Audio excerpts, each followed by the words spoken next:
welcome to another edition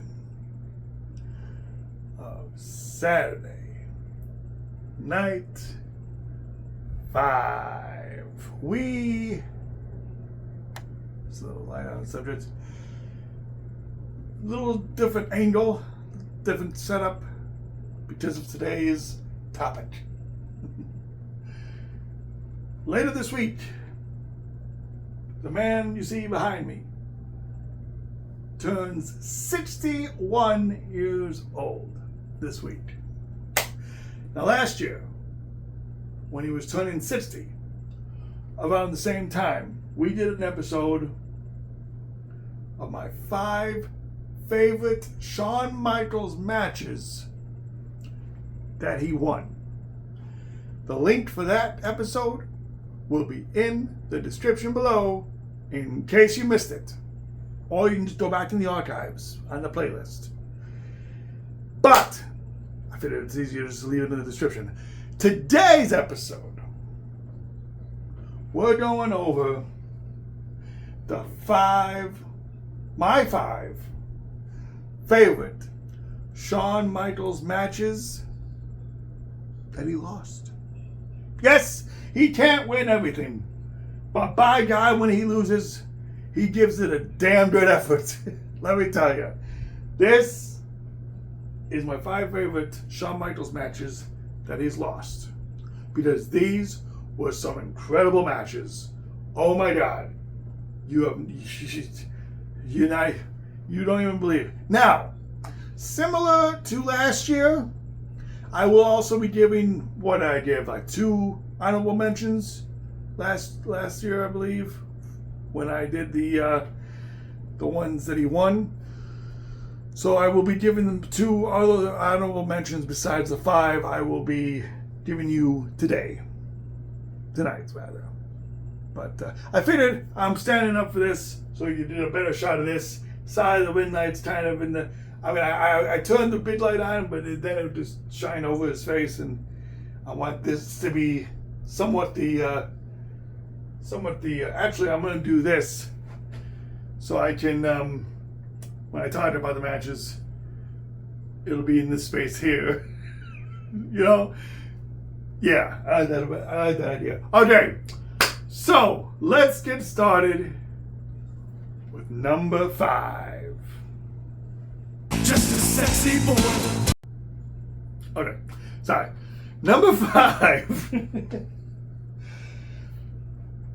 HBK versus Hulk Hogan, SummerSlam 2005. Legend versus Icon.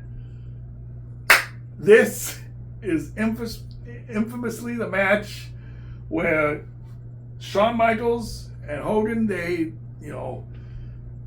butted heads over who was going to get over in this match, and finally, in the end, it ended up being Hogan, obviously, as we all know. But this is the match that Shawn infamously oversold a bunch of Hogan's moves on purpose. Like he oversold. It was very entertaining. But the build up, the storyline build up to this, Shawn super kicked Hogan on the most patriotic days of the year, on the 4th of July, when he teamed up with Cena and Hogan in a 6-man, and all of a sudden, bam, they won the match, but super kick on Hogan. And then, of course, there was that famous Larry King spoof where HBK dressed up as Hogan. Oh my God, it was hilarious. I love the build-up to this storyline. I love the build-up to this match.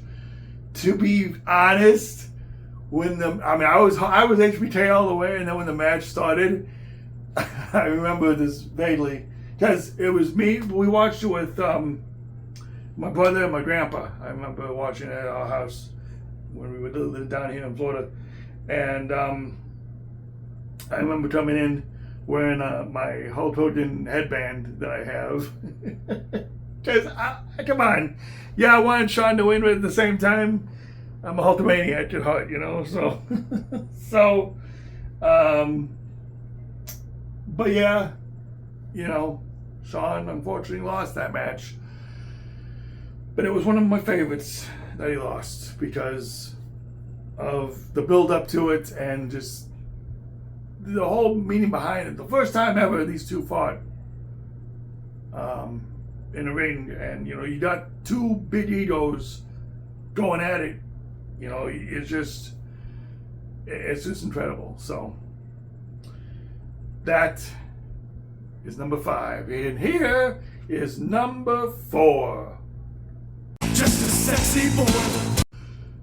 Little spoiler alert, I just realized this is the first of 2 ladder matches that are on this list. I'm talking about the ladder match between Chris Jericho and Shawn Michaels in No Mercy 2008. The Jericho Michaels feud in 2008 was a masterclass of just amazingness. It was so good. The matches, however, so at Judgment Day, it all started at Judgment Day. Shawn beat Jericho, non-title match for the Intercontinental title. Just Jericho was the IC champ at the time. Shawn rolled up Jericho to win as he counted the walls of Jericho into a pinfall, and he won the match. Then later, Jericho infamously grabs HBK and rams his head into Jeritron 3000 or 5000 or 1000, whatever the 1000 number it was, on his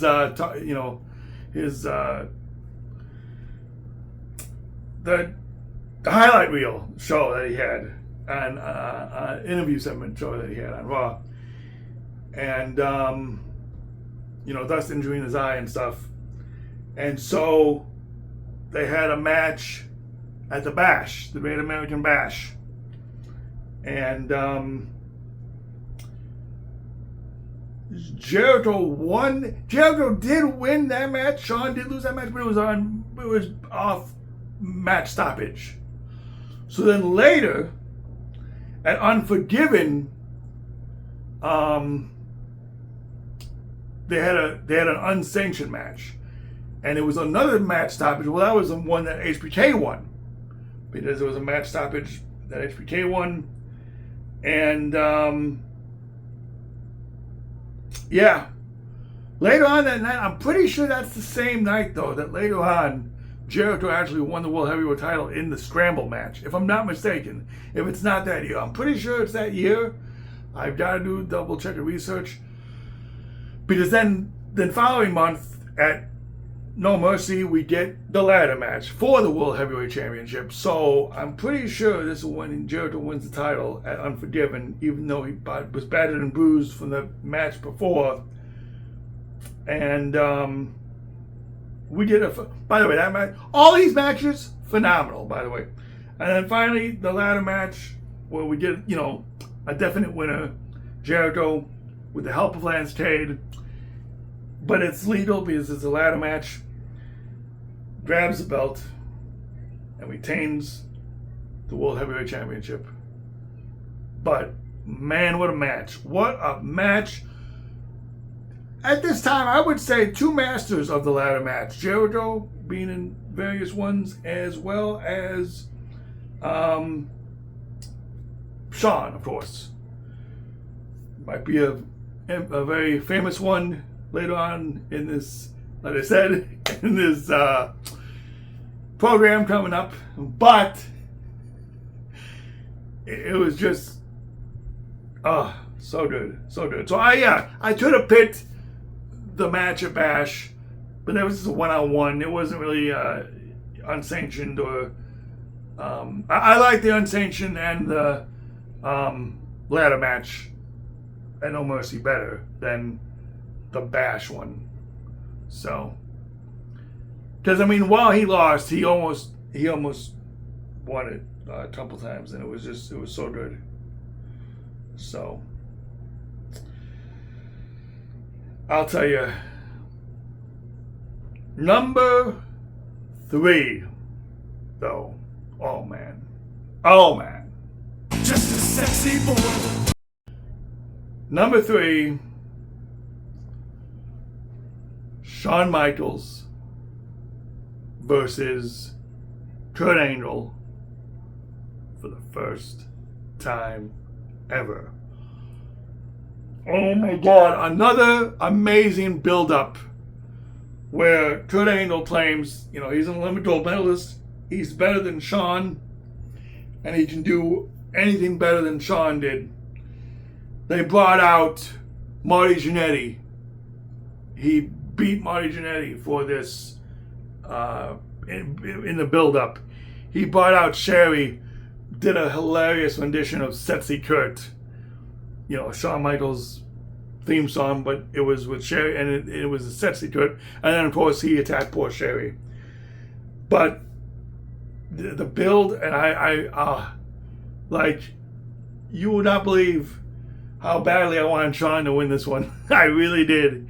But unfortunately, he didn't. But it was still an incredible technical wrestling match. Oh my God, 2 of the greatest technical wrestlers of all time, in my opinion, one of the top 2. And it's so good. The match was phenomenal. I mean, of course, in the end, Shawn finally gave up, and he held out for as long as he could, but he finally gave up in the ankle lock, when he was in the ankle lock. And it was pretty heartbreaking, but at the same time, it set up for more great matches with these two, including that later half-hour Iron Man match, I believe, on Raw, which I think Shawn won, if I'm not mistaken. I'll have to double check and post. But man,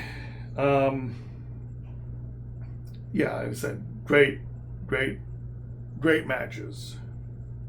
Before we get, no, I was gonna say, we got 2 more still, not 1 more. So let's go now to number 2. Just a sexy boy. What happens when you're the Intercontinental Champion, but Jack Tunney suspends you? And then they hold a tournament to determine a new Intercontinental Champion, but you never lost the title. So when the guy who wins the title in the Battle Royal, and then ultimately one-on-one match, but then you come back with your title, and now there's 2 IC champions. Who is the real IC champion? We found out at WrestleMania 10 in the first ever ladder match. And I say that in quotes because technically, about a few years prior to this, they had a ladder match between, of all people, Shawn Michaels and Bret Hart. And I believe it was for the Intercontinental title, or was it for the World Wrestling Federation title? Regardless, they had the first match, but it wasn't on a pay-per-view. It was for a Talisman video, to be honest with you. And, but Shawn and Razor, Scott Hall, are considered to be the 2 guys who put the ladder match on the map in the World Wrestling Federation. And boy, was it a match. WrestleMania 10, Madison Square Garden, Shawn Michaels, Razor Ramon, 2 belts hanging on the thing. There must be a winner. You'd reach up and grab both belts and to see who is the undisputed Intercontinental Champion. And we all know how that match went. Luckily, years down the road, they had a rematch. SummerSlam 1995. And Shawn Michaels got his revenge and won that match to keep his title, because I believe he was the champ then too at that time. So yeah, but in this match, it was Razor's turn. And it's still considered one of the classic singles ladder matches of this to this day. So that's why it is on my list. Now, before we get to number one, here are some honorable mentions that could have also made this list. Starting with Triple H versus Shawn Michaels in Hell in a Cell. This was also close or hard to call. I could have chose The Last Man Standing at Royal Rumble 2004, but I didn't because it was a draw. I could have chose the Raw 2003,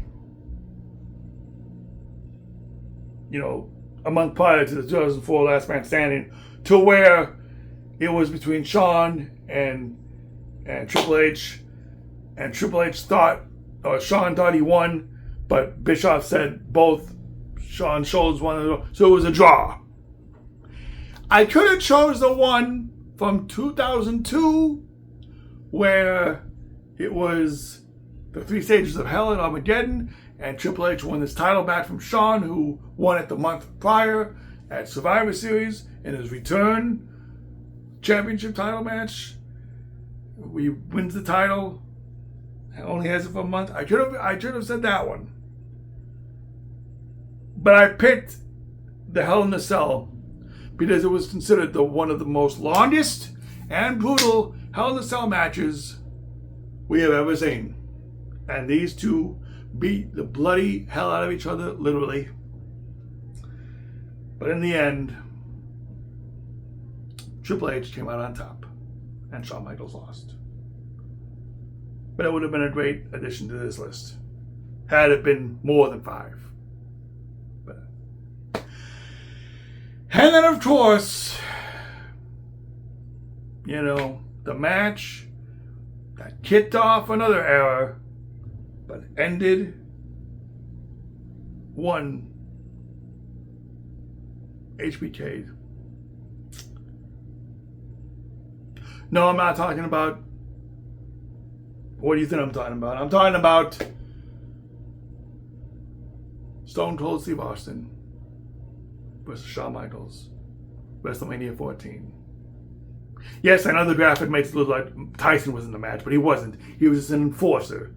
But they gotta include him in the, match graphic because Austin, Tyson, Mike, it's a big deal, apparently. But it wasn't about that. It was about the Austin era beginning.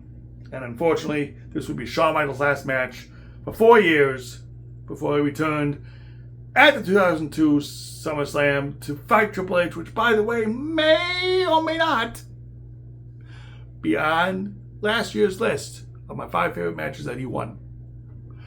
Link in the description below. So, after all these matches we've gone through, there's only one of my all-time favorite matches that Shawn Michaels was in, but unfortunately came up short in. And I'm picking, I had 2 possible options for this, but I'm picking the first one because that's exactly why. It was the first one, so I liked it more than their second encounter a year later. Wrestling fans, you probably know what I'm doing with this already. The rest of you, let's find out together. Here is number 1. Shawn Michaels versus The Undertaker at WrestleMania 25. Today, to date, the single greatest WrestleMania match of all time. Period. Why didn't I pick 26? Well, unfortunately, that was his actual last match. We don't count the Saudi shit, but no, this is his actual last match. It was his career ender. They tried to recapture the same match that they had a year prior, but I'll tell you what, they kind of did it in a way, but at the same time, I picked the 25 match because of the story and the build-up and everything, and just the way the match was presented, and the kickouts and the close calls and just everything. They did everything in their power. Shawn did everything he could to try to beat the Undertaker's streak, and he could not. He could not. So he lost. But my God, the match. Again, the single greatest WrestleMania match in history of ever, in my opinion. Thoughts? Leave them down below in the comments if you think otherwise. But let me tell you, there you go, guys. Like I said, you can't win them all, but damn it, when he lost, it was still, he showed them all why he was a showstopper, because he gave them a show like no other. Could have also included the WrestleMania 11 matches and Diesel. Now, you know what? It's fine. But, yeah, guys. That's it. Okay. We did it. We're caught up. Guys, we will see you in 2 weeks for another edition of Saturday Night 5. As you recall, I took off 4th of July week, so I said I'd do it 2 weeks in a row the following 2 weeks, and I just did. So now we're going to come back.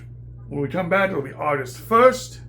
And that, my friends, will be an episode I meant to do last year, but unfortunately, with the untimely passing of Ozzy, I had to do an Ozzy special that year. So next episode, I can already tell you what it's going to be. Coming up in 2 weeks. Yes, I know we've had 3 wrestling-themed episodes, but you know what? It's okay. It's my show. I can do whatever I want.